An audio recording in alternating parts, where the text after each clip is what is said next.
Video کے نیچے subscribe کے بٹن پہ کلک کریں، بیل کے آئیکن پہ کلک کیجئے تاکہ ہر نئی ویڈیو کی نوٹیفیکیشن آپ کو مل جائے۔ بسم اللہ الرحمن الرحیم، الحمد للہ وکفا وسلام علی عبادہ الذین اصطفى، اما بعد، قال اللہ تبارک وتعالی اعوذ باللہ من الشیطان الرجیم، بسم اللہ الرحمن الرحیم،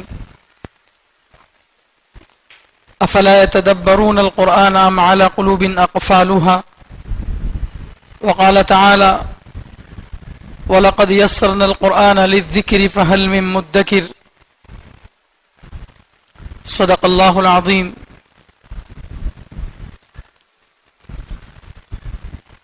تفسیر شروع کرنے سے پہلے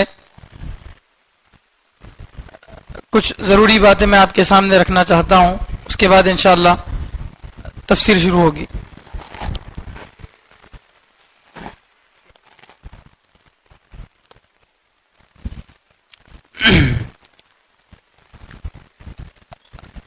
پچھلے تقریباً 1 سال سے تفسیر بند تھی، اور اس سے پہلے تقریباً 1.5 سال الحمدللہ لگاتار تفسیر ہوئی تھی، جس میں تقریباً 3 پاروں کی تفسیر ہوئی تھی۔ 30ویں پارے کی مکمل تفسیر ہوئی تھی، اور 26واں پارہ سورہ حجرات سے لے کر ختم تک 27واں پارہ مکمل، اور 28ویں پارے میں شروع کا پارہ مکمل ہو چکا تھا، آدھا پارہ ہونے کے لیے بالکل 1 آیت باقی تھی۔ اس وقت جو ہے 21 اکتوبر کو 24 ربیع الاول کو جو ہے ہماری آخری تفسیر ہوئی تھی۔ اس کے بعد جیسا کہ آپ لوگوں کو معلوم ہے، اچانک سے میرا ایکسیڈنٹ ہوا تھا، جس کی وجہ سے جو ہے مسلسل 1 سال تک آنا مشکل ہو گیا۔ اب الحمدللہ یہ سلسلہ اللہ کے فضل سے شروع ہوا ہے۔ دعا کریں کہ اللہ تعالیٰ یہ سلسلہ ہمیشہ کے لیے باقی رہے، درمیان میں کبھی کوئی ابھی رکاوٹ نہ آئے، اللہ سے دعا کریں۔ اور بیٹھنے والوں سے ایک درخواست یہ ہے کہ اگر آپ آتے وقت میں اعتکاف کی نیت نہیں کریں ہو تو نفل اعتکاف کی نیت بھی کر لیں، مسجد میں بیٹھنے کا ثواب بھی مل جائے گا، اعتکاف کا بھی ثواب مل جائے گا، قرآن سننے کا ثواب بھی مل جائے گا۔ اور اسی طرح جو قرآن پڑھنا جانتے ہیں وہ ضرور اپنے سامنے قرآن رکھیں، تاکہ جو عام لوگ ہیں ان کو قرآن پڑھنا آتا ہے تو قرآن سامنے رکھیں، تو کس لفظ کا ترجمہ کیا جا رہا، کیا ترجمہ کیا جا رہا، وہ آپ کو انشاءاللہ سمجھ میں آئے گا، تو پھر تفسیر میں مزہ آئے گا۔ ویسے بھی سن سکتے ہیں، لیکن بہتر طریقہ یہ ہے۔ اور ایک گزارش یہ ہے کہ یہاں کے جو مقامی ساتھی ہیں، اس محلے کے، اس مسجد کے، ان سے گزارش یہ ہے کہ جو لوگ بغیر کسی جو ہے پریشانی کے آ سکتے ہوں تو ضرور ہر جمعہ پابندی کے ساتھ آنے کی کوشش کریں۔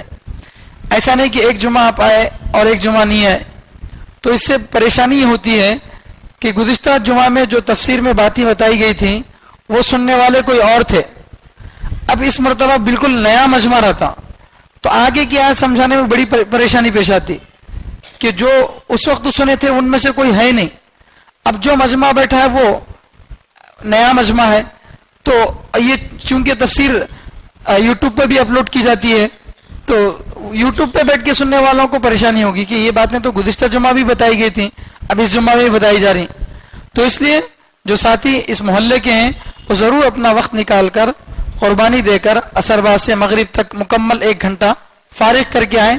انشاءاللہ قرآن سنیں گے، اس کو سمجھیں گے، عمل کی توفیق ہوگی تو انشاءاللہ بہت بڑا فائدہ ہوگا۔ اللہ تعالی ہم سب کو عمل کرنے کی توفیق عطا فرمائے۔ گزشتہ جہاں تفسیر رکی تھی وہ سورۃ الممتحنہ آیت نمبر 11 پارہ 28، یہاں پر جو ہے تفسیر رکی تھی، وہیں سے میں کچھ تلاوت کر لیتا ہوں۔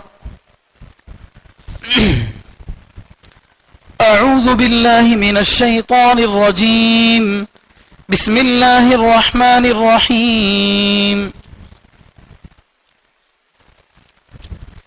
يا أيها النبي إذا جاءك المؤمنات يبايعنك على ألا يشركن بالله شيئا ولا يسرقن ولا يزنين ولا يقتلن أولادهن ولا يأتين ببهتان يفترينه بين أيديهن وأرجلهن ولا يعصينك في معروف فبايعهن واستغفر لهن الله إن الله غفور رحيم يا أيها الذين آمنوا لا تتولوا قوما غضب الله عليهم قد يئسوا من الآخرة كما يئس الكفار من أصحاب القبور. سورة الصف مدنية. بسم الله الرحمن الرحيم. سبح لله ما في السماوات وما في الأرض وهو العزيز الحكيم. يا أيها الذين آمنوا لم تقولون ما لا تفعلون كبر مقتا عند الله أن تقولوا ما لا تفعلون. إن الله يحب الذين يقاتلون في سبيله صفا كأنهم بنيان مرصوص. صدق الله العظيم.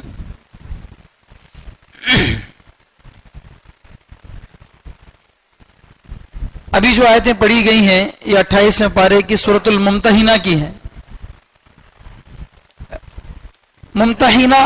ممتحنہ دونوں طریقے سے سورہ کو پڑھ سکتے ہیں اور دونوں اعتبار سے اس کا جو معنی نکلتا ہے وہ آزمائش والا سورہ. سورۃ الممتحنہ اسی سورہ میں اللہ ہماری بھی آزمائش کر لیا. تو بہرحال یہ آزمائش والا سورہ تھا. آزمائش والا سورہ نام اس کا اس لیے رکھا گیا تھا کیونکہ اس سورے میں مکے سے ہجرت کر کے مدینے کو آنے والوں کا امتحان لیا جاتا تھا، خاص طور پر عورتوں کا، کہ تم مکہ چھوڑ کر مدینے کو آ رہے ہو، کیا مقصد ہے تمہارا آنے کا؟ کیا کسی سے محبت ہے اس لیے آ رہے ہو، یا پیسہ کمانے کے لیے آ رہے ہو، یا صرف اللہ اور اس کے رسول کے لیے اپنا وطن چھوڑ کر مدینے کو آ رہے ہو؟ تو ان سے امتحان لیا جاتا تھا، ان سے سوالات کیے جاتے تھے. اس لیے اس سورے کا نام سورۃ الممتحنہ رکھا گیا. اور اس سورے کو تھوڑا شروع سے میں بتا دیتا ہوں سرسری انداز میں تاکہ آپ کو پیچھے سے اس کا ربط سمجھ میں آئے. اس سورے میں اللہ تعالیٰ یہ بتا رہے ہیں کہ اگر مسلمانوں کو کامیابی ملنا ہے، مسلمان کامیابی اگر چاہتے ہیں تو دو کام کرنا ہے. اس میں سے ایک کرنے کا، ایک نہیں کرنے کا ہے. پہلا کام نہیں کرنے کا وہ یہ ہے کہ غیر مسلموں سے دلی دوستی نہیں رکھنا چاہیے. غیر مسلموں سے دلی دوستی نہیں رکھنی چاہیے. کیوں؟ اس لیے کہ اگر ان سے دلی دوستی رکھیں گے جیسے اپنے مسلمان بھائیوں سے رکھتے ہیں تو نتیجہ یہ ہوگا کہ مسلمانوں کے راز فاش ہو جائیں گے. مسلمانوں کو کوئی راز نہیں رہے گا. پھر اس کا نتیجہ کیا ہوگا؟ ناکامی ہی ناکامی ملے گی.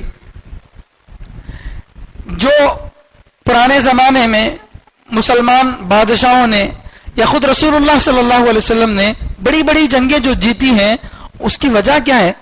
بہت ساری وجوہات ہیں. اس میں سے ایک بڑی وجہ یہ ہے کہ اللہ کے نبی صلی اللہ علیہ وسلم بہت زیادہ راز کے ساتھ کام کرتے تھے.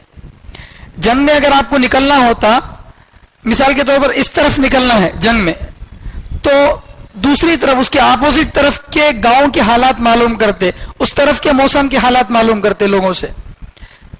اب لوگ سمجھتے ہیں کہ شاید اس طرف آپ کو سفر کرنے کا ارادہ ہے، لیکن جب نکلتے تو اچانک اس طرف سے نکلتے کہ اگر کوئی ادھر کے بارے میں کوئی غلط خبر پہنچا بھی دیا تو نقصان نہیں ہوتا کیونکہ آپ کو نکلنا اس طرف ہے. تو اس طرح رازداری کے ساتھ کیا کرتے تھے؟ اللہ کے نبی صلی اللہ علیہ وسلم کام کرتے تھے. آپ نے سنا ہوگا مشہور صلاح الدین ایوبی جو فلسطین کو فتح کیے تھے، ان کی بھی جو ہے کامیابی کے پیچھے بڑا راز یہ تھا کہ وہ اپنے باتوں کو بہت ہی راز میں رکھتے تھے. تو یہ بہت بڑی چیز ہے راز. اگر راز فاش ہو جاتا ہے تو بڑی سی بڑی قوت، بڑی سی بڑی فوج بھی بیکار ہو جاتی ہے. چنانچہ بڑے علماء فرماتے ہیں کہ آج عرب ملکوں کی حالت بہت بری ہو چکی ہے. عرب ملکوں کے پاس کیا نہیں ہے؟ ہمارے انڈین کرنسی کے مقابلے میں ان کی کرنسی کی کتنی بڑی قیمت ہے، اتنی زیادہ قیمت ہے. تیل کے خزانے ان کے پاس ہے، سونا چاندی ان کے پاس ہے، بہترین فوج ہے، ساری چیزیں ان کے پاس ہے. زمزم ہے، کھجور ہے. دنیا میں کچھ نہ ملے، یہ دو چیزیں اگر مل جائے تو آدمی زندگی گزار لے گا. ایسی ساری چیزیں اللہ تعالیٰ نے ان کو دے رکھا ہے. تو ہونا تو کیا چاہیے کہ عرب ملکوں کا ایک زبردست دبدبہ ہوتا.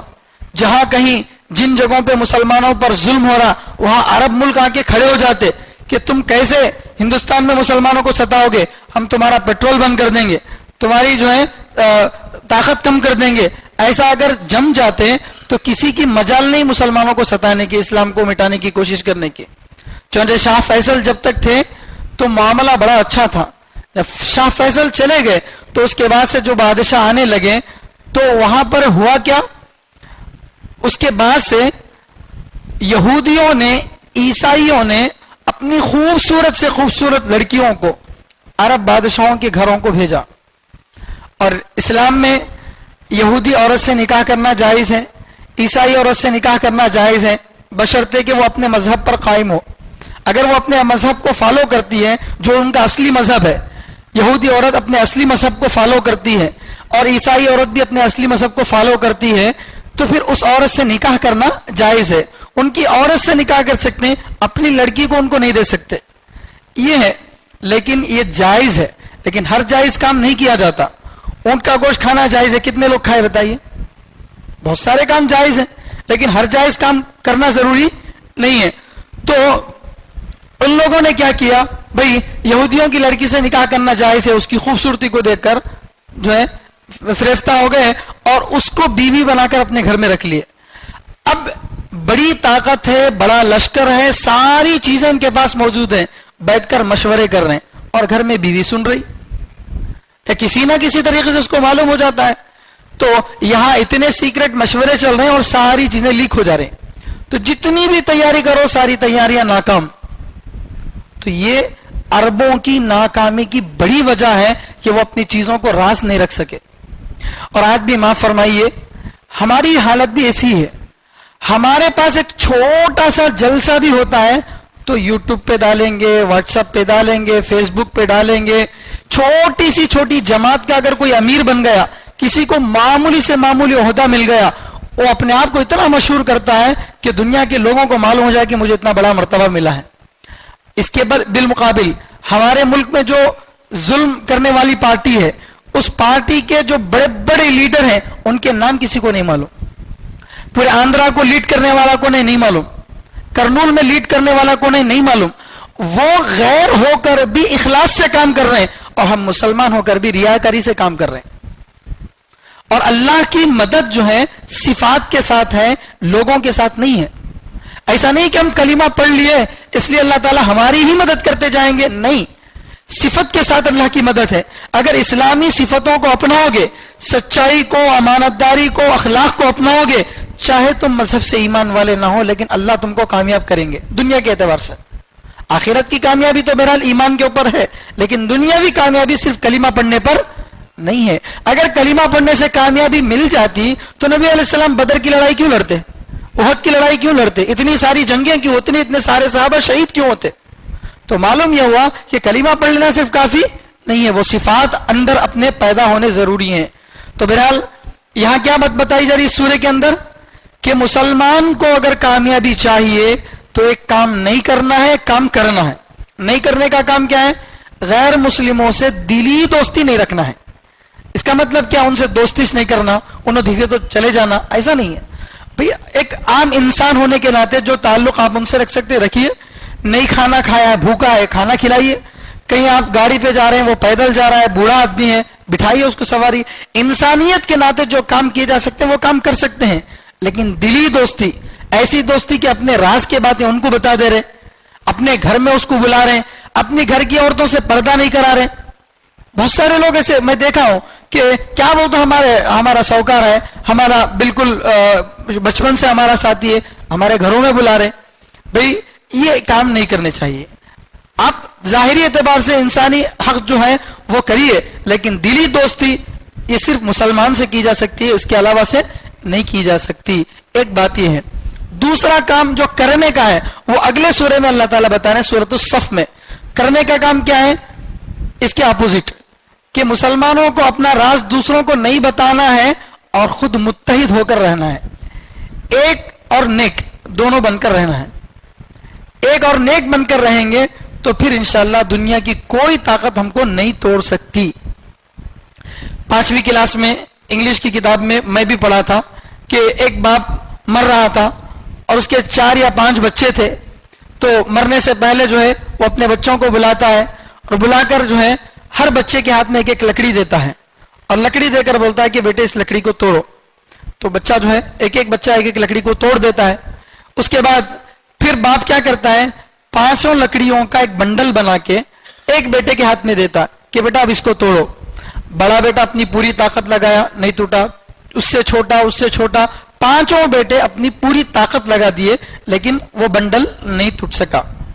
تو اب باپ جو ہے اپنے بچوں کو سمجھا رہا کہ تم 5 ہو, اگر الگ الگ رہو گے, انہیں آ کر تمہارے بڑے بھائی کے بارے میں کوئی شکایت کرا, ہاں میرے بڑے بھیا میرے بارے میں ایسا بولیں, چلو ان سے میں بات نہیں کرتا, انہوں ایسے کبھی میرے بارے میں جو ہے ہمیشہ برا سوچتے رہتے, انہیں کبھی میرے بارے میں اچھا نہیں سوچتے, دل میں نفرت پیدا کر لیا, ٹوٹ گیا.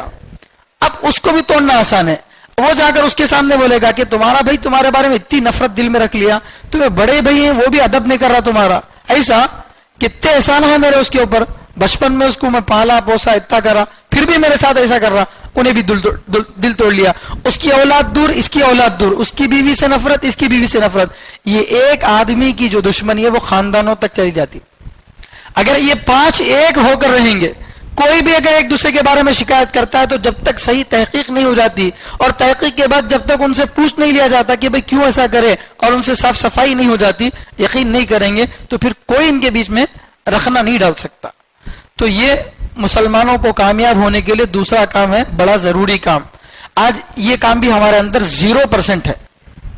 آج ہم سب یہ نہیں سوچ رہے کہ ہم کلمہ پڑھنے والے ہیں, اللہ اور اس کے رسول کو ماننے والے ہیں. اگر یہ ہمارا ذہن بن جائے کہ یہ بھی کلمہ پڑھنے والا ہے, وہ بھی کلمہ پڑھنے والا ہے, یہ اللہ کو مانتا ہے, وہ بھی اللہ کو مانتا ہے, یہ بھی رسول کو مانتا, وہ بھی رسول کو مانتا, جو عقیدے 7 یا 10 بڑے بڑے عقیدے ہیں یہ بھی مانتا ہے, وہ بھی مانتا ہے, تو پھر مسلمان وہ بھی ہوا, مسلمان یہ بھی ہوا, اس کا بھی قبلہ وہی ہے, میرا قبلہ بھی وہی ہے.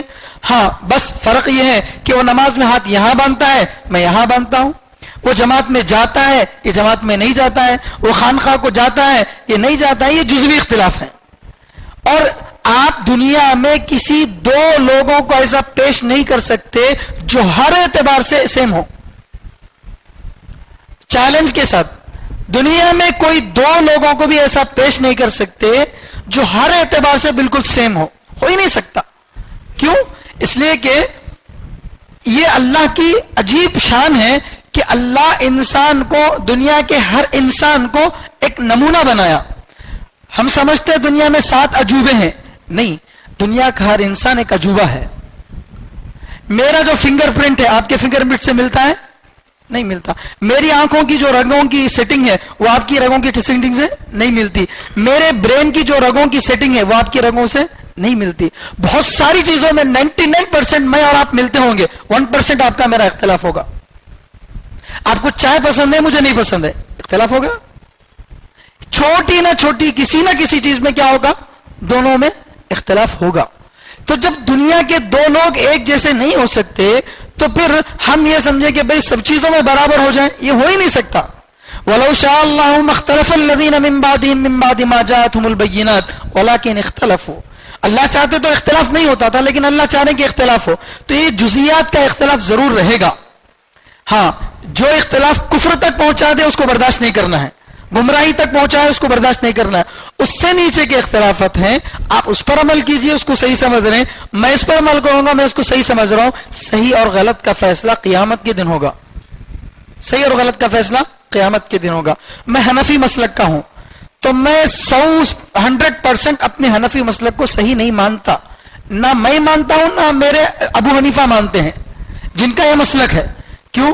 انسان ہونے کے ناطے ہو سکتا کوئی غلطی ہو گئی ہو. 90% میں اپنے مسلک کو صحیح مانتا ہوں, 10% غلط مانتا ہوں. اسی طرح آپ شافی مسلک کو فالو کر رہے ہیں تو ایسا مت کرو کہ آپ ہی صحیح ہیں, آپ کے علاوہ دنیا کے سارے لوگ غلط ہیں. نہیں, اپنے اندر بھی غلطی کا امکان ہو سکتا ہے. تو اگر اسے گنجائش پیدا کی جائے گی, دلوں کو وسیع کیا جائے گا, تو پھر کیا ہوگا, لوگوں کو ایک جٹ ہو سکتے ہیں اور پھر اللہ کی مدد آئے گی. ید اللہ علی الجماع, اللہ کی مدد کس کے ساتھ ہے؟ جماعت کے ساتھ ہے. مل کر رہیں گے اللہ کی مدد آئے گی. اگر آپ دیوبندی, بریلوی, یہ ایسے ناموں پر اگر بٹتے رہیں گے تو پھر یہ تو انگریزوں کا اصول ہی ہے، ڈیوائڈ اینڈ رول، لڑاؤ حکومت کرو. تو یہ ان کا باقاعدہ حربہ ہے. آپ کو تعجب ہوگا، یوٹیوبرز ایسے بہت سارے ہیں جن کی ماہانہ 2-2 لاکھ تنخواہ ہوتی ہے، ٹھنڈے فین کے نیچے بیٹھے ہوتے ہیں، ان کا کچھ کام نہیں مہینے میں ایک جو ہے ویڈیو بنا کر ریلیز کرنا ہے. باقاعدہ بڑی جو ہمارے ملک کی بڑی تنظیمیں ہیں ان کی طرف سے ان کو پیسے دیے جاتے ہیں، ایک ویڈیو جاری کرتے ہیں. اب مثلا بقرعید کا موسم آیا تو اب ایک مولانا کے جیسا دکھنے والا کیا کرتا، 3 دن قربانی نہیں 4 دن قربانی ہے. قربانی میں بکرا ذبح کرنا ضروری نہیں، کیک بکرے کے جیسا بنا کو وہ بھی کٹ کر دیے تو ہو جاتا. اب ایک ایسا ویڈیو بناتا ہے، یہ تو خیر غلط ہے، لیکن چھوٹے موٹے اختلاف والی چیزوں کو، تراویح کا مسئلہ ہے 20 پڑھنا 8 پڑھنا، ہاتھ یہاں بننا وہاں بننا، تو اب ایک ویڈیو جاری کر دیا جاتا اور اتنے سخت طریقے سے وہ علماء کو ٹوکتا ہے، مسلمانوں کو ٹوکتا ہے کہ اب جو سنتا مسلمان جو اس مسلک پر عمل کرنا ہے اس کی جو ہے تن من میں آگ لگ جاتی. اب فوراً یہ جا کے مولانا کو بولتا، مولانا تمہیں بھی اس کے خلاف بیان کرو. تو مولانا کو تو حالات حاضرہ پر بیان کرنا تھا، اب جو پریزنٹ چل رہا ہے، ہاٹ جو ٹاپک ہے اس پر بیان کرنا تھا، لیکن مولانا کیا کر دیے، اس کا جواب دینے میں لگ گئے. تو ان کا مقصد کامیاب ہو گیا. تو آپ چاہ کر بھی اپنی بات نہیں بول سک رہے. کیوں؟ اس لیے کہ آپس کی یہ لڑائی، آپس کا جواب دینا، وہ کوئی بولے گا میں جواب میں کچھ بولوں گا، یہ بھائی یہ ایسی چیز ہے کہ یہ کبھی ختم ہونے والے نہیں ہے. آپ اگر نبی علیہ الصلوۃ والسلام کے صحابہ میں دیکھیں گے تو حضرت صدیق اکبر رضی اللہ تعالیٰ عنہ کا، حضرت عمر رضی اللہ تعالیٰ عنہ کا مزاج ایک جیسا تھا کیا؟ یہ بالکل سراپا نرم تھے اور وہ جب بھی موقع ملتا تلوار نکال دیتے تھے. تو کیا نبی علیہ الصلوۃ والسلام نے کبھی ان کو ٹوکا یا کبھی ان کو کہا کہ تم ہمیشہ نرم ہو اور ان کو بولا کہ کبھی تم ہمیشہ گرم ہو؟ نہیں، ان کا یہ مزاج ہے، یہ بھی صحیح ہے، ان کا وہ مزاج ہے، وہ بھی صحیح ہے. حضرت حسان رضی اللہ تعالیٰ نعتیں پڑھتے تھے، جنگ میں لڑنے کے لیے نہیں جاتے تھے، زیادہ نہیں جاتے تھے. حضرت خالد بن ولید رضی اللہ عنہ کو نعت پڑھنا نہیں آتا تھا، جنگوں میں جا کر لڑتے تھے. آپ نے کبھی یہ نہیں کہا کہ خالد صرف جنگ میں لڑنا جانتے ہو، کبھی میری تعریف میں ایک شعر بھی تم نہیں پڑھے، کیسے مسلمان ہو؟ نہیں فرمایا آپ نے. اور ان سے کبھی یہ نہیں کہا کہ تم نعتیں ہی پڑھتے رہتے ہو، جنگ میں جا کر ایک جنگ کی جو ہے قیادت کرو، نہیں کہا. بھئی یہ بھی دین کا کام کر رہے ہیں، وہ بھی دین کا کام کر رہے ہیں. جیسے ایک بوجھ کو اٹھانے کے لیے 4 لوگوں کی ضرورت پڑتی ہے تو 4 کندھوں کو دینے والے برابر کام کر رہے ہیں. اسی طریقے سے آپ دین کی جس محنت پہ بھی ہیں، اگر اس کام کو کر رہے ہیں تو سمجھو وہ دین کا کام کر رہا ہے، اسے چھیڑو مت. اپنے کام کو اہم سمجھ کر دوسرے کو اپنے پاس گھسیٹنے کی کوشش مت کرو. ہر ایک دین کا کام کر رہا ہے، ہر ایک دین ہی کو آگے بڑھانے کی کوشش کر رہا ہے. ہاں کوئی زیادہ افضل ہو سکتا ہے، کوئی کم افضل ہو سکتا ہے، لیکن افضل غیر افضل سے بات نہیں ہوتی. ایک گاڑی کو اگر چلنا ہو تو ٹائروں کی، پیٹرول کی اور جو ہے ڈیزل کی اور اسی طرح انجن کی جتنی ضرورت ہے، 5 روپے کی ہوا کی بھی اتنی ہی ضرورت ہے. آپ 1 لاکھ روپے کا انجن لا کے لگا دیے، ٹائروں میں ہواش نہیں ہے، گاڑی چلتی؟ یہ سوچ کر ارے 1 لاکھ روپے کے مقابلے میں 10 روپے کی ہوا کی کیا قیمت ہے، اگر آپ ایسا سوچیں گے تو گاڑی چلے گی؟ نہیں چلتی. گاڑی کو چلنے کے لیے 10 روپے کی ہوا کی بھی ضرورت ہے، 1 لاکھ روپے کے انجن کی بھی ضرورت ہے. تو میرے بھائیوں، امت کے طبقے میں کوئی 10 روپے والی ہوا کے جیسا رہتا، کوئی 1 لاکھ روپے کے انجن جیسا رہتا. آپ 1 لاکھ روپے کے انجن ہے بول کے اپنے آپ کو فخر مت کرو. منت منہ کی خدمت سلطان ہمی کنی، منت بشناس ازو کے بخدمت داشتس. علامہ سعدی رحمۃ اللہ علیہ فرماتے ہیں کہ یہ احسان مت جتلا کہ تو بادشاہ کی خدمت کر رہا ہے، بلکہ یہ احسان مان کہ بادشاہ تجھ جیسے معمولی آدمی کو اپنی خدمت کے لیے چن لیا.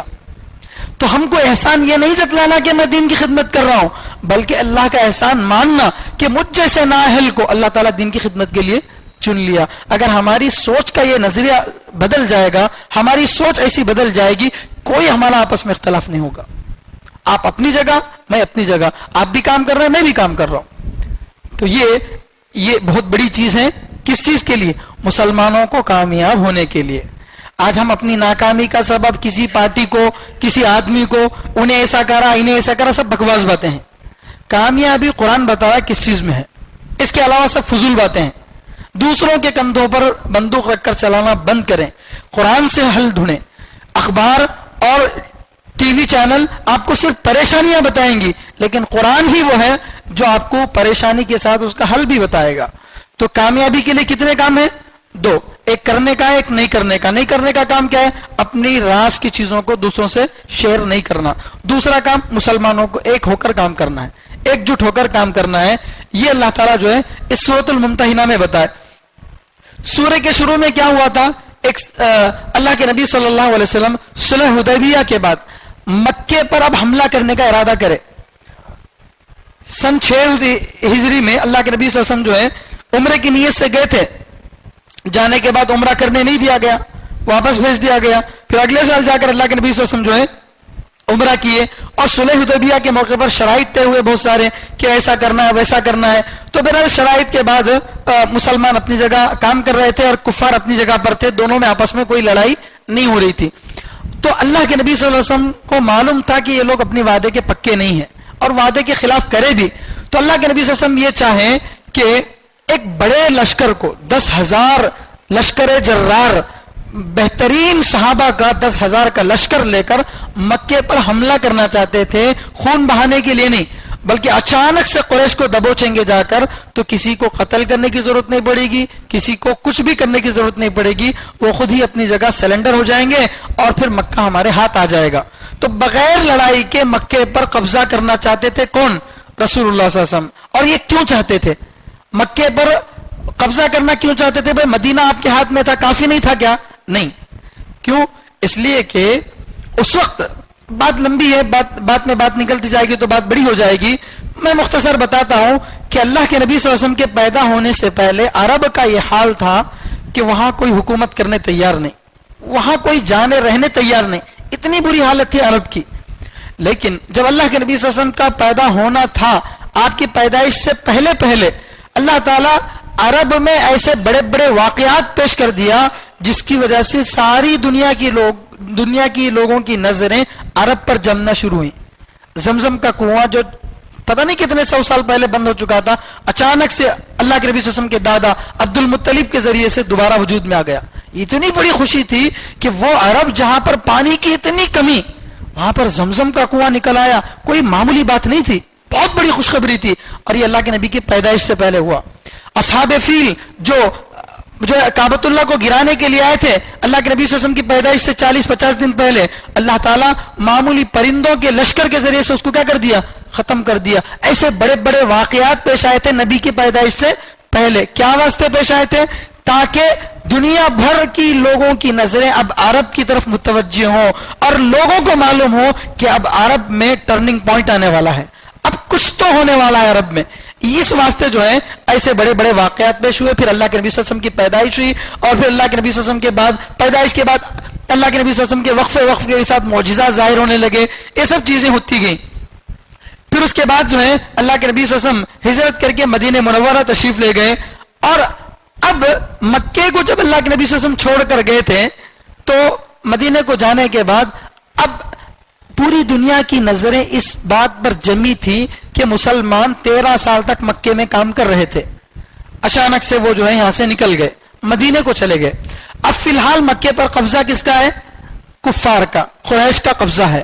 تو اب آس پاس کی جتنی حکومتیں تھیں, آس پاس کے جتنے بڑے سپر پاور ملک تھے, وہ سب یہ دیکھ رہے تھے کہ کعبۃ اللہ جو اللہ کا گھر ہے, جس کی خدمت کی ذمہ داری بہت بڑی ذمہ داری ہے, یہ کس کے ذمہ آتی ہے دیکھیں گے. جس کے ہاتھ میں کعبۃ اللہ وہ اصل ہے, وہ آدمی اصل ہے. تو جس کی لاٹھی اس کی بھینس بولتے ہیں نا, تو ویسا جس کے ہاتھ میں کعبہ ہوگا, جس کے ہاتھ میں مکہ ہوگا, اس کی ہم مانیں گے. یہ سوچ کر جو ہے عرب کے لوگ خاموش تھے کہ ابھی تک مسلمانوں کے ہاتھ میں کعبہ نہیں آیا, اللہ کا گھر ہی ان کے ہاتھ میں نہیں آیا. اللہ کے ایک ہونے کی بات کر رہے ہیں, اللہ کی بات کر رہے ہیں, لیکن اللہ کے گھر سے دور ہیں. تو لہذا ابھی ان پر ایمان نہ لایا جائے. جب یہ مکے پر قبضہ کر سکتے ہیں کیا, اتنی سپر پاور اس وقت کی قریش کو جو نام رکھا گیا, قریش ایک مچھلی کا نام ہے, ایسی بڑی مچھلی سمندر کی جو باقی چھوٹی چھوٹی مچھلیوں کو کھا کر ختم کر دیتی. تو ہمیشہ دوسری مچھلیوں پر غالب رہنے والی بڑی مچھلی کو کیا بولتے ہیں؟ قریش بولتے ہیں. تو یہ قریش کا قبیلہ بھی ایسا تھا جو اپنے آس پاس کے چھوٹے موٹے قبیلوں کو کچل دیتا تھا. اس سے کوئی لڑنے کی طاقت نہیں رکھتا تھا, ہر آدمی ان کی عزت کرتا تھا. تو اتنے بڑے قبیلے کو ہرا کر مکے پر قبضہ کرنا معمولی بات نہیں تھی. تو اب سب کی نظریں اس بات پر جمی ہوئی تھی کہ جس کے ہاتھ میں مکہ آئے گا ہم اس پر ایمان لائیں گے. اس کی بات کو مانیں گے. اس لیے اللہ کے نبی صلی اللہ علیہ وسلم چاہتے تھے کہ کیا کریں؟ مکے پر قبضہ کریں. اور مکے پر قبضہ کرنے کے لیے پہلے سے اعلان کر کے بڑا لشکر لے جاتے تو کعبۃ اللہ جہاں پرندے کا شکار کرنا بھی جائز نہیں، جہاں بال کا کھینچنا جائز نہیں، جہاں بدن کا میل دور کرنا جائز نہیں ہے، وہاں پر اگر خون بہائیں گے، فتنہ فساد ہوگا تو کیا اچھا ہوگا؟ نہیں. اس لیے اللہ کے نبی صلی اللہ علیہ وسلم کیا کریں؟ اس خبر کو سیکریٹ میں رکھے. اور اللہ کے نبی صلی اللہ علیہ وسلم کے خاص جو دوست تھے ان کے درمیان یہ بات بولے کہ میرا ارادہ ہے کہ مکے پر کیا کروں؟ حملہ کر کے بغیر خون خرابے کے اس کو قبضے میں لے لوں.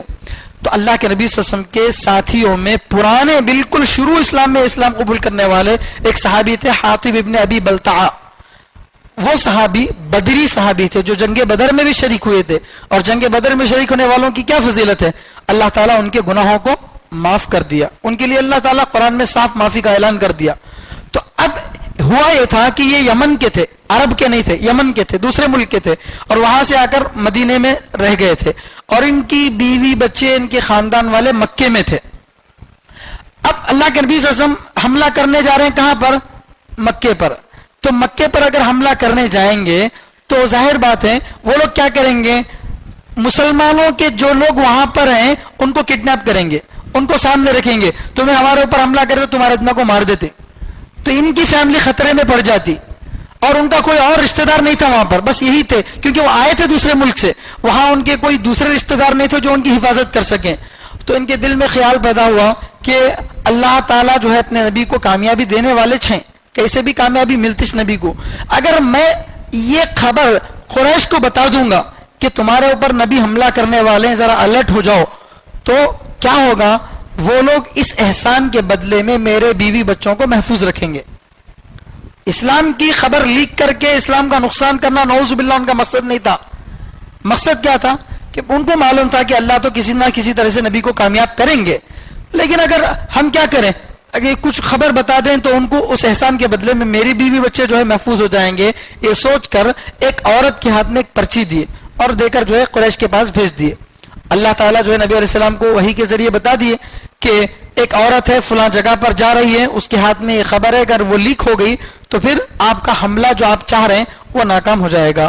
تو پھر اللہ کے نبی صلی اللہ علیہ وسلم حضرت علی رضی اللہ تعالیٰ عنہ کو کچھ صحابہ کو بھیجے، وہ جا کر اس عورت کو پکڑے. شروع میں تو بتا ہی نہیں، ڈرا دھمکا کر پوچھنے کے بعد وہ چٹھی مل گئی، لے کر واپس آ گئے. آنے کے بعد کیا ہوا؟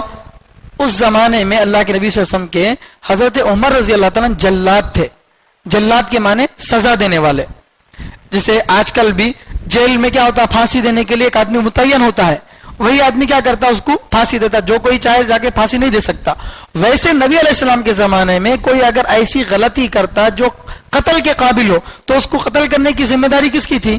حضرت عمر رضی اللہ تعالیٰ عنہ کی. تو جب ان کو یہ معلوم ہوا کہ اتنی بڑی غلطی یہ کر دی ہیں، اتنا بڑا نقصان مسلمانوں کو ہونے والا تھا، تو اللہ کے نبی صلی اللہ علیہ وسلم سے اجازت مانگے کہ اللہ کے نبی ان کی گردن اڑاؤں گا، اجازت دیجیے. تو اللہ کے نبی صلی اللہ علیہ وسلم نے فرمایا نہیں، یہ بدری صحابی ہیں، ان کی غلطیوں کو اللہ تعالیٰ معاف کر دیا ہے. تو لہٰذا چونکہ ان کا مقصد غلط نہیں تھا لیکن کام غلط تھا، مقصد غلط نہیں تھا لیکن کام غلط تھا، اس لیے اللہ کے نبی صلی اللہ علیہ وسلم نے ان کو جو ہے بہرحال معاف کر دیا. لیکن اللہ تعالیٰ یہاں پر فرما رہے ہیں کہ تم جو ان کے ساتھ احسان کرنا چاہتے تھے، ان سے اپنی دوستی بڑھانا چاہتے تھے، وہ لوگ دوستی کے قابل نہیں ہیں. آپ ان پر احسان کریں گے تو یہ امید مت رکھو کہ وہ واقعی بدلے میں آپ کی بیوی بچوں کو بچائیں گے، ہو سکتا ہے نہ بھی بچائیں. اور اگر بچا بھی لیں گے تو کیا فائدہ ہوگا؟ غیر سے دوستی کر کے اپنوں کا نقصان کرنے کا کیا فائدہ؟ تو اس لیے اللہ تعالیٰ جو ہے دوستی سے منع کیے. اور منع کرنے کے بعد بتا رہے ہیں تم کسی چیز کو چھپاؤ گے، کھل کر بولو گے، دونوں چیزوں کو اللہ تعالیٰ جانتے ہیں. اور جن بیوی بچوں کو بچانے کے لیے، جس مال کی حفاظت کے لیے تم ایسا کر رہے تھے، یاد رکھو یہ بیوی بچے، یہ مال قیامت کے دن کوئی کام نہیں آئے گا. اللہ تعالیٰ جو ہے اصل ایمان ہے، اس کے بغیر کوئی چیز کام نہیں آتی. اس کے بعد اللہ تعالیٰ حضرت ابراہیم علیہ الصلوۃ والسلام کے بارے میں بتا رہے ہیں کہ ابراہیم علیہ الصلوۃ والسلام بہترین نمونہ ہے. ان کے والد، خاص جننے والے، پیدا کرنے والے والد اللہ کو نہیں مان رہے.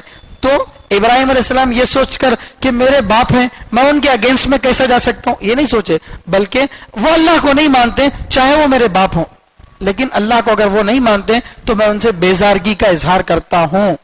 تو اس چیز میں ابراہیم علیہ السلام ہمارے لیے آئیڈیل ہیں. باپ کو بھی انہوں کیا نہیں کرے، اللہ کی محبت باپ کی محبت پر غالب تھی. یہ نہیں کہ میرے باپ ہیں اس وجہ سے میں ان سے محبت کا معاملہ کر لوں گا, ان کو بچا لوں گا, نہیں. باپ بھی ہو, بیٹا بھی ہو, کوئی بھی ہو, لیکن اگر اللہ کو نہیں مانتے تو پھر ان کے ساتھ وہ جو رواداری ہے, دلی دوستی ہے, اس کی کرنے کی اجازت نہیں ہے. اس کا یہ مطلب نہیں کہ وہ اپنے باپ کے ساتھ جو ہے خطا تعلق کر لیے, رشتہ داری ختم کر لیے.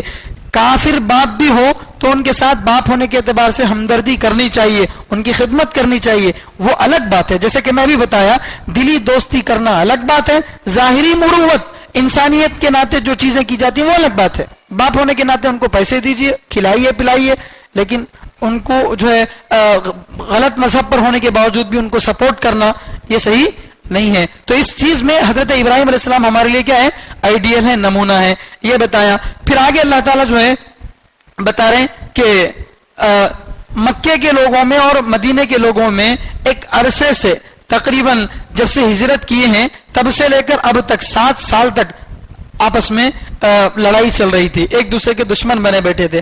حالانکہ مکے میں جو تھے وہ کوئی اور نہیں تھے, انہی کے رشتہ دار تھے. بیٹا مدینے میں ہے تو باپ مکے میں ہے, باپ جو ہے مدینے میں ہے تو بیٹا مکے میں, اس طرح تھا. کوئی بیوی ادھر ہے تو شوہر ادھر ہے, تو اپنے ہی لوگ ادھر تھے, اپنے ہی لوگ ادھر تھے. تو لہٰذا ان کے دل میں یہ, مسلمانوں کے دل میں یہ خواہش تھی کہ کسی طریقے سے ہماری آپس کی جو دشمنی ہے وہ ختم ہو جائے اور ہم آپس میں ایک دوسرے سے ملنے والے بن جائیں. تو اللہ تعالیٰ جو ہے آگے خوشخبری دے رہے ہیں, ایک بشارت دے رہے ہیں کہ انشاءاللہ ان قریب ایسی حالت آ جائے گی کہ مکے کے سارے لوگ کلمہ پڑھ لیں گے, پھر وہ جو تمہارے جانی دشمن تھے وہی تمہارے لیے جو جان سے زیادہ دوست بن جائیں گے. ایسے حالات اللہ تعالیٰ پیدا کرنے والے ہیں. چنانچہ مکہ فتح ہوا اور مکہ فتح ہوتے ہی جو غیر تھے وہ سب اسلام قبول کر کے اپنے بن گئے, پھر دوستی قائم ہو گئی. تو یہ اللہ تعالیٰ بتا رہے ہیں. پھر آگے اللہ یہ بتا رہے ہیں کہ کافر میں فرق ہے. ایک کافر وہ بڑا سخت ہے اور ہمیشہ اسلام کو مٹانے کی, مسلمانوں کی ماپ لنچنگ کی, مسلمانوں کو مارنے کی, مسلمانوں کو نقصان کرنے کی کوشش کرتا ہے.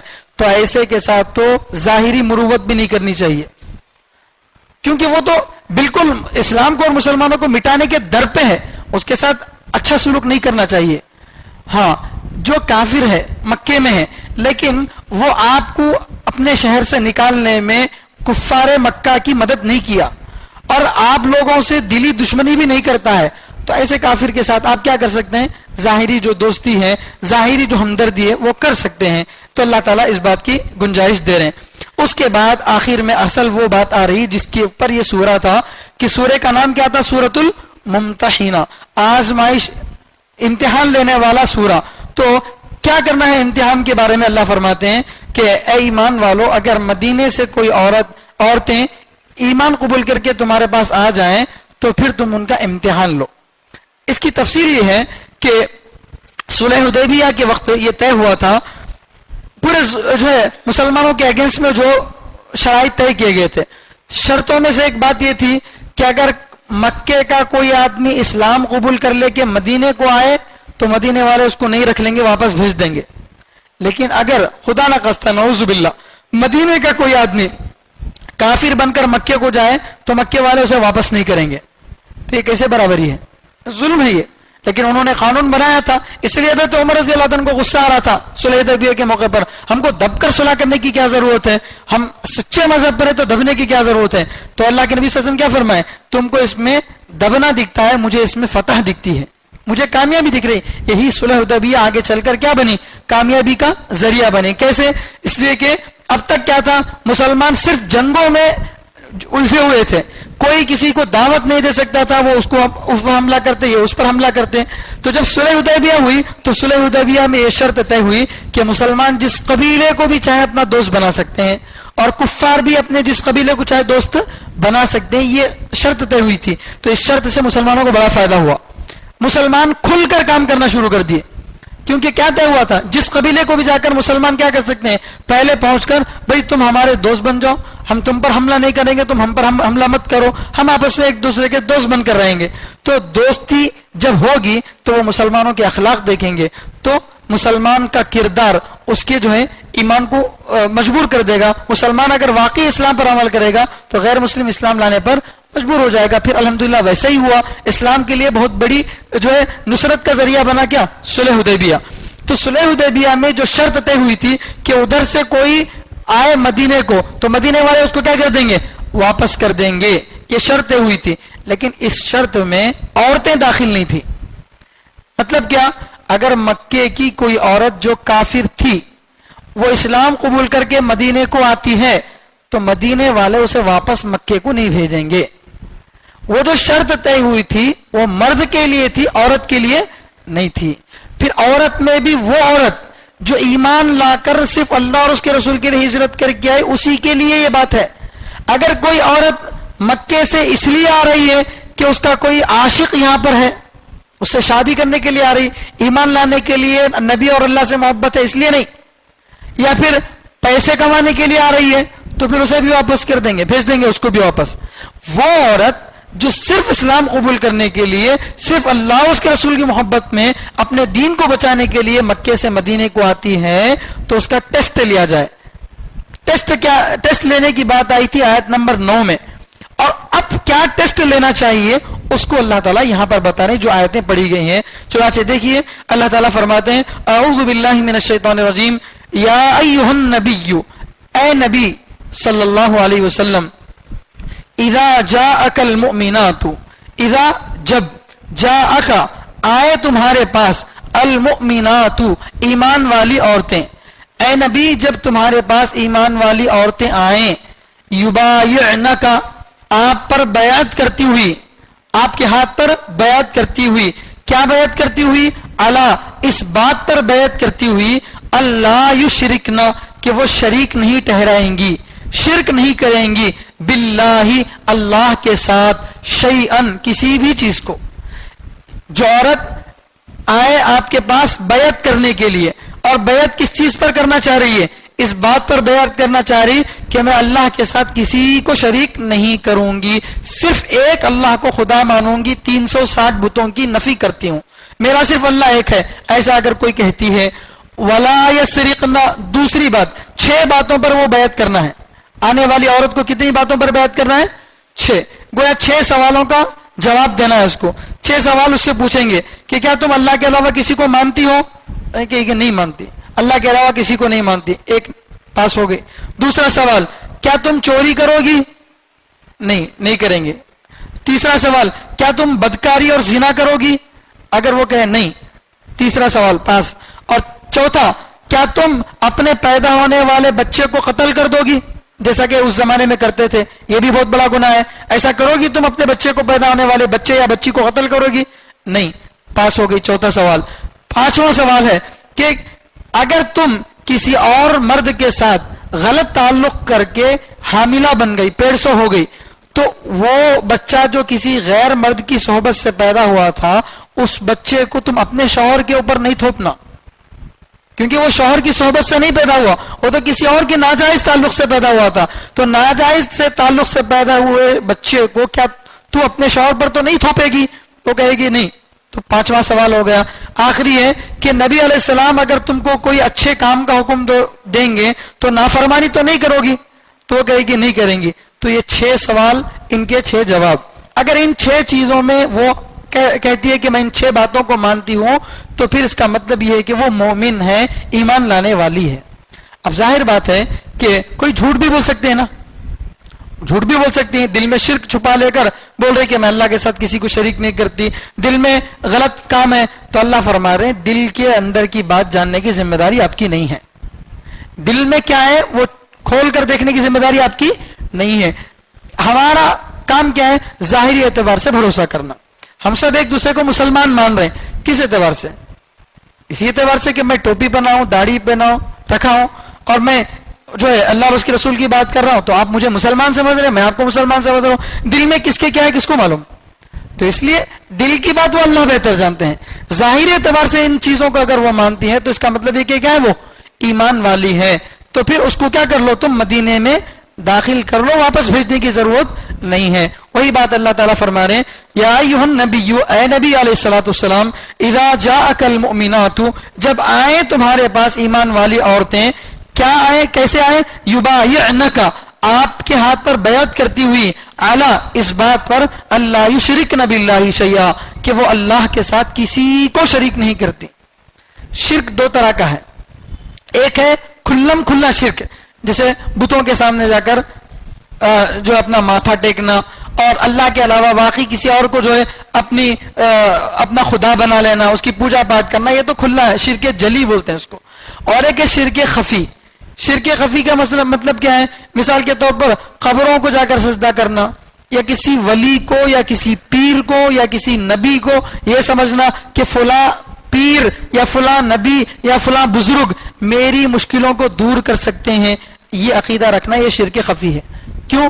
اس لیے کہ بھئی وہ بھی تو اللہ کے بندے ہیں، ان کی بھی تو مصیبتوں کو اللہ ہی دور کیا تھا، تو وہ تمہاری مصیبتوں کو کیسے دور کر سکتے ہیں؟ وہ تمہاری مصیبتوں کو دور نہیں کر سکتے، کوئی نبی نہیں کر سکتا، کوئی ولی نہیں کر سکتا. تو لہٰذا بہت سارے لوگ عبد القادر جیلانی رحمۃ اللہ علیہ کے بارے میں فرماتے ہیں کہ مشکل کشا ہیں، غوث اعظم رحمۃ اللہ علیہ کے بارے میں فرماتے ہیں کہ وہ دستگیر ہیں، وہ مصیبتوں میں مدد کرنے والے ہیں. بھئی وہ اللہ والے تھے اپنے زمانے کے، یقیناً ان کی بہت بڑی کرامتیں ہیں، ان کو ہم بہت بڑا اللہ والا مانتے ہیں، لیکن ان سب کے باوجود وہ اللہ کے بندے ہی تھے، وہ اللہ کے برابر کے نہیں تھے. تو لہٰذا ان کو اپنی مصیبتوں کا حاجت روا ماننا، اپنی مصیبتوں میں ان کو پکارنا، یہ شرک خفی ہے. سمجھے؟ تو نہ شرک جلی کرنا ہے نہ شرک خفی کرنا ہے. دوسری چیز ولا یسرقنا، بیعت کس بات پر کریں گی؟ کہ وہ چوری نہیں کریں گے. دیکھیے یہ جو بیعت کی باتیں ہیں یہ صرف مردوں کے لیے نہیں، عورتوں کے لیے نہیں، مردوں سے ہی پوچھے جاتے تھے. یہ جو سوال ہے یہ عورتوں سے ہی نہیں بلکہ مردوں سے بھی پوچھے جاتے تھے، کیونکہ یہ ان میں سے تقریباً سب چیزیں جو ہے ایک آدھ کے علاوہ باقی سب چیزیں جو ہے کامن ہیں، تو مرد سے بھی ایسے ہی سوال کیے جاتے تھے.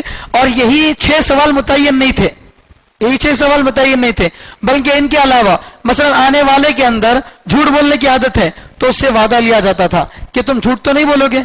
اگر آنے والے کے اندر دھوکہ دینے کی عادت ہے تو اس سے وعدہ لیا جاتا کہ دھوکہ تو نہیں دو گے. تو جو اس کے اندر خرابی پائی جاتی تھی اس خرابی کا بھی کیا کر لیتے تھے؟ اضافہ کر لیتے تھے. تو چوری کے بارے میں بیعت کی جاتی تھی کہ چوری نہیں کرو گی، اس بات پر تم وعدہ کرو. اللہ کے نبی کے جو ہے ہاتھ پر، اللہ کے نبی کے ہاتھ پر کا یہ مطلب نہیں کہ غیر عورت آ کے نبی کے ہاتھ میں ہاتھ رکھتی تھی. جیسے آج کل بیعت بولتے کیا سمجھتے ہم؟ بیعت بولتے اپنی ہتھیلی دوسرے کی ہتھیلی میں دینا، اس کو کیا بولتے ہیں؟ بیعت بولتے ہیں. یہ مرد کو کرتا ہے تو ٹھیک ہے، لیکن اگر عورت مرد کے ہاتھ میں اس طرح سے اپنا ہاتھ دیتی ہے تو یہ جائز ہے؟ ناجائز ہے. اور اگر کوئی چوٹا پیر ایسا کرتا ہے تو وہ اللہ والا ہرگز نہیں ہوتا، وہ شیطان ہے. وہ اللہ والا ہرگز نہیں ہو سکتا، وہ شیطان ہے. جو نبی کی شریعت پر عمل نہ کرے وہ اللہ والا کیسے ہو سکتا ہے؟ صرف موٹے موٹے دانوں کی تسبیح پہن لینے سے، بڑے بڑے زلفے رکھ لینے سے، ہری پگڑی پہن لینے سے کوئی ولی نہیں بن جاتا. ایمان پر عمل کرنا ہی سب سے بڑی ولایت کی دلیل ہے. سمجھے؟ وہ کرامتیں ظاہر ہونا، ہاتھ سے یہ نکل جانا وہ نکلنا، یہ سب بات کی درجے ہیں. سب سے بڑے ولی ہونے کی علامت یہ ہے کہ وہ سنتوں پر عمل کرتا ہے، نہیں کرتا، کرتا ہے تو وہی سب سے بڑا ولی ہے. تو آج کل جو ہے اللہ معاف فرمائے، اتنی بے پردگی اس کی کوئی حد نہیں. دیوبند کے قریب میں ایک جگہ ہے جہاں کلیر جس کا گاؤں کا نام ہے، میں ایک مرتبہ جو ہے وہاں بہت بڑے بزرگ تھے، اس بزرگ کی جو ہے زیارت کے لیے دوست جا رہے تھے، ساتھ میں گیا. وہاں جا کر مجھے معلوم ہوا کہ اتنا زنا عام ہے، اللہ کی پناہ درگاہ ہے. اور وہاں پر صرف وہی عورتیں آتی ہیں جن کو اولاد نہیں ہوتی، اور وہ اولاد کے لیے آ کر وہ جو ہے وہاں کے جو صابر کلیر رحمۃ اللہ علیہ بڑے بزرگ تھے اپنے زمانے کے، ان سے آ کر منت مانگتی ہیں کہ صابر بچہ دے، صابر بچہ دے. صابر تو بچہ نہیں دے سکتے، وہ تو قبر میں آرام کر رہے ہیں. بچہ کون دے گا؟ وہاں جو سجادے ہیں وہ زنا کریں گے اور زنا کر کے بچے پیدا کرتے ہیں. تو اللہ کی پناہ، یہ تو ایمان سے ہاتھ دھونا ہوا. یہ کہاں کی ولایت ہے، کہاں کا جو ہے بیعت ہے؟ یہ بالکل غلط بات ہے. تو اس لیے پہلی چیز. دوسری چیز بتائے گی کہ چوری نہیں کریں گے. چوری کی عادت مرد میں بھی ہوتی ہے، بلکہ یوں کہا جائے کہ مرد سے زیادہ عورت میں ہوتی ہے. مرد کی چوری پکڑی جاتی ہے، عورت کی چوری نہیں پکڑی جاتی. شوہر بولتا ہے کہ میرے جیب میں پیسے ہیں پورے برابر رہنا، اور کیا صبح تک 20 روپے کم، معلوم اس نے کب مار ڈالے. اگر اجازت ہے تو ٹھیک ہے، ورنہ بغیر شوہر کی اجازت کے صدقہ کرنا بھی جائز نہیں ہے. اگر شوہر خود سے صدقہ کر لے رہا باہر، وہ مدرسے میں 500 دیا، اس مسجد کو 1000 دیا، بیچارہ اپنے باہر کے نیک کامہ کر لے رہا. اب انہوں کیا کرے؟ یہ فقیر آیا اسے 100 دے دیے، اسے 100 دے دیے، تو پھگٹ کے مال میں پھپھا کے فاتحہ. تو شوہر کے پیسے ہیں اور اٹھا کے کیا کر رہے ہیں؟ انہوں دے رہے ہیں. شوہر کی اگر اجازت نہیں ہے تو یہ چوری ہے. تو لہذا چوری ان سے بھی ہو سکتی ہے. تو اس لیے بیعت میں شرط لگائی جاتی تھی کہ چوری تو نہیں کرو گی، نہیں کریں گے. ولا یزنین، اور زنا نہیں کریں گے، غلط کام بدکاری نہیں کریں گی. ولا یقتلن اولادہن، اور اپنے بچوں کو قتل نہیں کریں گی. جیسے کہ زمانے جاہلیت میں ہوتا تھا کہ لڑکی پیدا ہوتی تو باپ کو یہ عار ہوتا کہ میں کسی کا سسرا کیوں بنوں، میرا کوئی داماد کیوں آئے، میرا داماد کوئی آئے گا تو میں اس کے سامنے دب کر رہنا مجھے پسند نہیں. لہذا بچی کو پیدا ہوتے ہی کیا کرتا تھا، قتل کر دیتا تھا. حالانکہ اس بیوقوف کو اتنی عقل نہیں ہے کہ جس بیوی کو تو رکھ لیا وہ بھی تو کسی کی بیٹی ہے. تو اپنی بیٹی کو مار رہا ٹھیک ہے، لیکن تجھے بھی تو اپنی خواہش کے لیے کسی عورت کی ضرورت ہے نا. اگر اس کا باپ بھی اس کو مار دیتا تو تیرے نکاح میں کون آتی؟ تو دنیا میں تو صرف مرد ہی بچ جاتے. تو اپنی ضرورت کے لیے تو لڑکی کی ضرورت ہے، اور اب کسی اور کا خود جو ہے سسرا بننے کے لیے تیار نہیں ہے. تو یہ غلط بات ہے. اور مرد بچوں کو بھی بعض مرتبہ مار دیتے تھے. کیوں؟ اس لیے کہ پیدا ہوگا تو اس کو کھلانے پلانے کی ذمہ داری ہماری ہوگی. تو کھلانے پلانے والے کون ہیں؟ اللہ ہے. بچوں کی وجہ سے اللہ ہم کو روزی دیتا ہے، ہماری وجہ سے ان کو نہیں دیتا. تو لہٰذا یہ اپنے بچوں کو نہیں قتل کرنا. اس زمانے کا جو قتل تھا وہ پھر بھی کسی درجے میں جو ہے تھا. بچے کو کم سے کم بننے دیا جاتا، پیدا ہونے دیا جاتا، دنیا میں آنا دیا جاتا. آج تو پیٹ میں مار دے رہے ہیں، پیٹ میں مار دے رہے ہیں، کوئی بڑی وجہ نہیں. اسے پسند نہیں، آپ بس کئی کو بچے سوئی دلا دلا. ارے اللہ کی جو نعمت اولاد کی ہے اس کو اتنا، اللہ کی اتنی بڑی نعمت کو جس کو قرآن میں اللہ فرما رہے ہیں یہب لمن یشاء اناثا ویہب لمن یشاء الذکور. اللہ اولاد کو اپنا تحفہ کہہ رہے ہیں. تو اللہ کے تحفے کو اتنی آسانی سے ضائع کر دیا. لڑکی پیدا ہوئی، چہرہ اتر گیا، ساس سسروں سے لڑائی شروع کر دیا. یہ زمانے جاہلیت کی عادتیں ہیں، یہ غلط کام ہے جو نہیں کرنے چاہیے. تو بہرحال ولا یاتین ببہتان یفترینہ بین ایدیہن، اور وہ ایسی کوئی تہمت نہیں لائیں گی جس کو وہ گڑتی ہیں اپنے ہاتھوں اور پیروں کے درمیان. بیعت کیا لی جاتی تھی کہ وہ ایسی کوئی الزام نہیں لائیں گی جس کو وہ گڑتی ہیں اپنے ہاتھوں اور پیروں کے درمیان. مطلب کیا ہے؟ مطلب وہی ہے کہ عورت کسی غیر مرد سے ناجائز تعلق بنا کے پیٹ میں بچہ جو ہے بننا شروع ہوا. اب جب بچہ پیدا ہوا تو شوہر پوچھا کس کا بچہ ہے؟ تمہارا تو کس کا بچہ؟ میں کس کے پاس گئی تھی بول کے ایسا بول رہی، حالانکہ اسے معلوم ہے کہ اس کا بچہ نہیں ہے. خواہ مخواہ اس کے جو ہے اس کے سر پر تھوپ رہی ہے. تو یہ بھی غلط کام ہے، یہ بھی نہیں کرنا چاہیے. عربوں کے اندر زنا بہت عام تھا. وہ زنا کو گناہ ہی نہیں سمجھتے تھے. جیسے آج کل یورپ میں، امریکہ میں ایک عام سی بات ہے، کوئی بھی مرد کسی بھی عورت سے اپنی ضرورت پوری کر لے سکتا ہے. اسی لیے آج وہاں یہ احتجاج چل رہا ہے کہ بچے کے نام کے ساتھ باپ کا نام نہیں ہونا چاہیے بلکہ ماں کا نام ہونا چاہیے. کیونکہ لاکھوں بچے ایسے ملیں گے جن کے باپ کا نام ہی نہیں ہے. لاکھوں بچے آپ کو امریکہ میں، یورپ میں ایسے ملیں گے جن کے باپ کا نام ہی نہیں، ماں کچھ نہیں معلوم کس کا بچہ ہے بول کے. تو اس لیے وہ لوگ بول رہے ہیں کہ فادر کا نام نہیں ہونا چاہیے بلکہ کس کا نام ہونا چاہیے؟ مدر کا نام ہونا چاہیے. نعوذ باللہ. تو یہ زنا اتنا عام تھا جیسے اس زمانے میں تھا، آج بھی اس طریقے سے جو ہے عام ہے. اور اس طریقے کی ہماری جو رسم و رواج ہمارے شادیوں کے درمیان ہے، ان رسم و رواج کی وجہ سے ہم بھی قریب اس کے برابر پہنچ رہے ہیں. نکاح کرنے کے لیے 10 لاکھ روپے چاہیے باپ کو. ایک بیٹی کا نکاح کرنا ہے تو 5-6 لاکھ روپے تو غریب سے غریب آدمی کو بھی چاہیے. چاہیے نہیں چاہیے؟ داماد کو بھیک دینا پڑتا، اور پھر بیٹی کو سننا دینا ہے، پھر یہ کھلانا پلانا، 500,000 آدمی کا کھلانا، پھر نام رکھیں گے، اتنا سب کچھ کرنا. تو بیچارہ جس کی 4 لڑکیاں ہیں وہ کیا کرے گا؟ وہ تو بولے گا کہ میری بیٹی کسی غیر کے ساتھ محبت کر کے بھاگ جائے، ذمہ داری سر سے ہٹ جائے گی. تو جب نکاح جو ہے 10 لاکھ پر ہوگا، زنا 2,000 روپے میں ہوگا، تو لوگ کیا کریں گے؟ زنا کریں گے، نکاح کریں گے؟ زنا کریں گے. زنا آسان ہو گیا، نکاح مشکل ہو گیا. آپ 2,000 میں نکاح کرو، آپ 2,000 میں نکاح کرو، چاکلیٹ پر، کھجور پانی پر آپ نکاح کرنے کی عادت ڈالو، پھر انشاءاللہ زنا خود بخود بند ہوگا. تو یہ ہے وَلَا يَعْصِينَكَ فِي مَعْرُوفٍ، اور کسی اچھے کام میں وہ آپ کی نافرمانی، نبی کی نافرمانی نہیں کریں گی. تو فَبَايِعْهُنَّ، تو اے نبی آپ کیا کیجئے؟ ان عورتوں سے بیعت کر لیجئے. تو بہرحال بات یہ چل رہی تھی کہ بیعت نبی علیہ السلام کسی عورت کے ہاتھ پر نہیں کرتے تھے بلکہ دور سے کرتے تھے. حالانکہ مسئلے کے اعتبار سے اللہ کے نبی صلی اللہ علیہ وسلم کے لیے کسی عورت سے پردہ نہیں تھا. اللہ کے نبی صلی اللہ علیہ وسلم کو کسی عورت سے پردہ نہیں تھا کیونکہ نبی امت کے لیے باپ ہیں اور نبی کی بیویاں ماں ہیں. تو اللہ کے نبی صلی اللہ علیہ وسلم کے لیے مسئلے کے اعتبار سے گنجائش تھی، پھر بھی آپ احتیاط کرتے تھے، اور ہمارے لیے تو حرام ہے، پھر بھی ہم کہاں سے احتیاط کر رہے ہیں. تو فبایعہن، تو ان سے بیعت کر لیجئے. بیعت کرنے سے کیا ہوگا؟ یہ ایمان میں داخل ہو جائیں گی. تو واستغفر لہن اللہ، آپ اللہ سے ان کے لیے کیا کیجئے؟ استغفار کیجئے. اللہ تعالیٰ ان کے پچھلے کفر کے گناہوں کو معاف کر دیں گے. کیوں؟ ان اللہ غفور الرحیم، کیونکہ اللہ تعالیٰ زیادہ معاف کرنے والے، رحم کرنے والے ہیں. ایک آخری آیت ہے، اس کو سن کر انشاءاللہ بات مکمل کر لیں گے. یا ایھا الذین آمنوا، آخر میں اللہ تعالیٰ فرماتے ہیں جیسے مشرکوں سے دوستی نہیں کرنا ہے، ایسے یہودیوں سے بھی دوستی نہیں کرنا ہے.